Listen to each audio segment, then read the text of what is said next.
Joe. JoeVardenCoon.com. Ty, after a night like tonight, I hate to ask about worry, but in a game that's so non-competitive so early, do you worry about your guys getting hurt?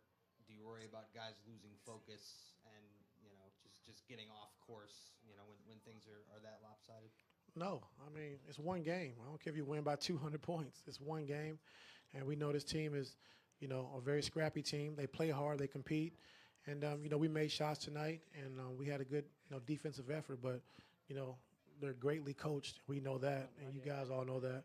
So I mean, we're going back home. We're not going to get comfortable. We understand that this is a good team. They're not number one in the East for no reason. So, tonight was one of those nights, and that's it. We won, but we got to move on. We got to get focused for Game 3. Back left. Hi, Tom. This is Julie. You've seen LeBron. LeBron's had a ton of really, really amazing games in this building, but this one was effective, efficient, and he was and he just did so many different things. Can you describe it anyway, the level he's playing at right now? We've been having this talk for a long time now, but he's playing at an unbelievable level, and he's really setting the tone for us early in the games. And when we're getting stops defensively and we're guarding the way we've been guarding, he's able to get out in transition and get to the basket. And when he's making his 3-point shot, I mean, you're in for a long night. So he's been really setting the tone for us, and we've really been riding him. And then, first game, K-Love was great. He was good again tonight. Kyrie, shot the ball, great tonight, 8 for 11, 23 points. And then I just thought Shump, defensively, on Isaiah, putting a bigger, stronger guy on him, just trying to wear him down because, Isaiah's a tough cover. He's not second team All NBA for no reason, top 3 in the league in scoring. So, he's a tough cover. And the things they run for him and put you in bad positions and tough positions, especially with Al Horford being a stretch 5. So, that's why I'm pleased most of all, just our defense and, how he just kept reacting and kept moving and kept scrambling. Chris. Ty, Chris Fedor, Cleveland.com. You mentioned Kyrie in the first quarter. All 4 of his made baskets were in the paint. When he's getting into the paint like that for your offense, how does that open things up and maybe even change what Boston was trying to do? Well, when he's getting into the paint, we have shooting on the floor, it's tough. You got to pick your poison. And, tonight, we made 19 threes. And, we get into the paint, either Kyrie and Bron can finish or they kick out for 3. So, when we're shooting the ball well, it's a tough dilemma, So it was good seeing him aggressive early and playing with that pace. I thought he played with a great pace, to start the game. Go ahead, Jason. Jason Lloyd, The Athletic. You had some hard decisions to make late in the regular season about if you're going to chase seeding or if you're going to rest guys, and you obviously chose to rest guys. To do what you did in these 2 games, does that give you any sense of indication or anything that obviously you made the right decision when you could have gone the other way and tried to chase the seeding? Not really. Like I said, it's only 2 games. The series is not over. But for me, I just wanted to make sure we were healthy and we could start the playoffs healthy. And I knew if we did, that we would have a good chance of being pretty good. So give us rest and health, and then we got to figure it out from there. But to be a championship team, you got to win on the road anyway. And the last 2 finals we've been to, we had to start off on the road because out west, the way they're playing is tough. So either way it goes, if you're going to win, you're going to be a championship team. You have to win on the road. So we just kind of chose health and rest, over everything else. Marla. Marla Ridenour, Akron Beacon Journal. Was there ever a point where you were almost incredulous that this is the conference finals and it's not supposed to be that easy, I guess? Or No, I mean, it was just one game, and they had a rough night, scoring the basketball, and we played, we put together a full game, and defensively and offensively, and it was just one of those games, and you can't bank on that every single night, and it just, they had a tough night shooting the basketball, which is not going to happen every single night. So it's one game, it's over, we got to move on, and we got to stay focused for Game 3.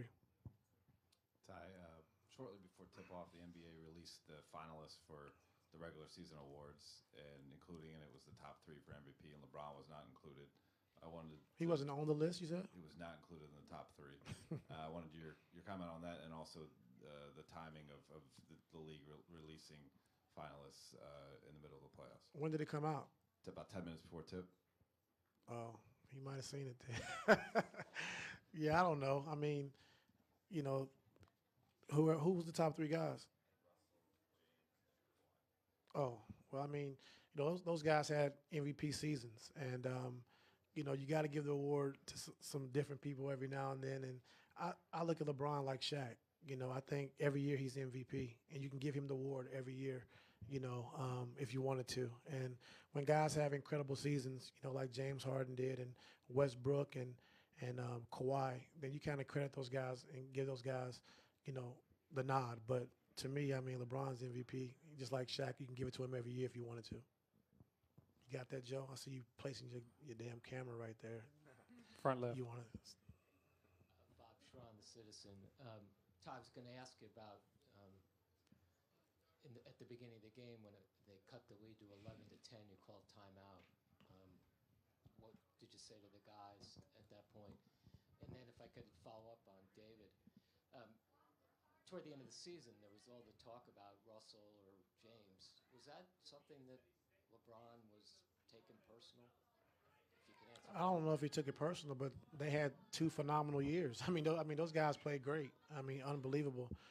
Russ to average a triple-double, and James to switch positions and be a point guard and lead his team to the third best record in the NBA. So they had unbelievable seasons. So you can't knock those guys.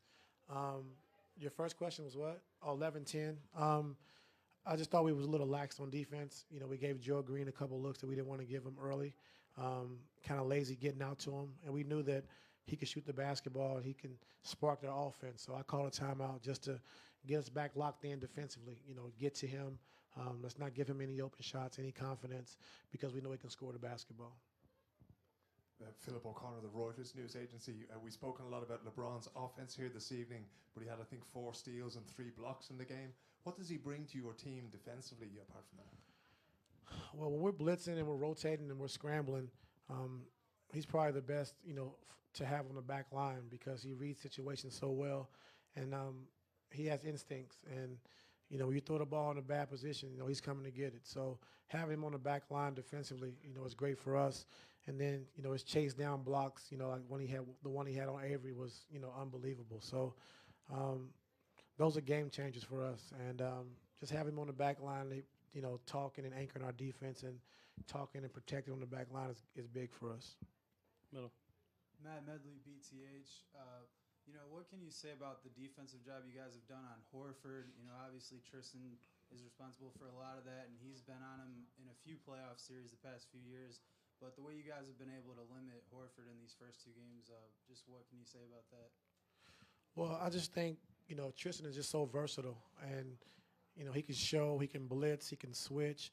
And, with Horford, he was shooting 58% from 3 coming into the playoffs. And that's because a lot of fives were guarding him. They were dropping and couldn't get back to him. So we just wanted to give him a different look because we know he's a dangerous player. And he's a key to their offense. They run a lot of offense through him at the top of the key. When he's picking and popping and making shots, they're dangerous. So we just wanted to give him a different look. And Tristan's been doing a good job of, showing on Isaiah and getting back to him and, trying to make him put the ball on the floor. So just trying to mix it up and just keep him off balance. Gary. Gary Wasser, Boston Globe. You walk in at halftime. What do you say to your guys after a half like that? And what do you say after the game?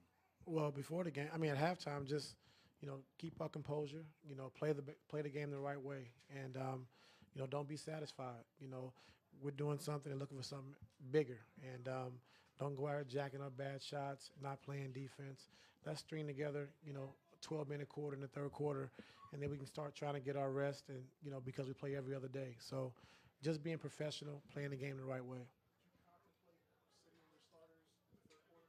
Oh, no way.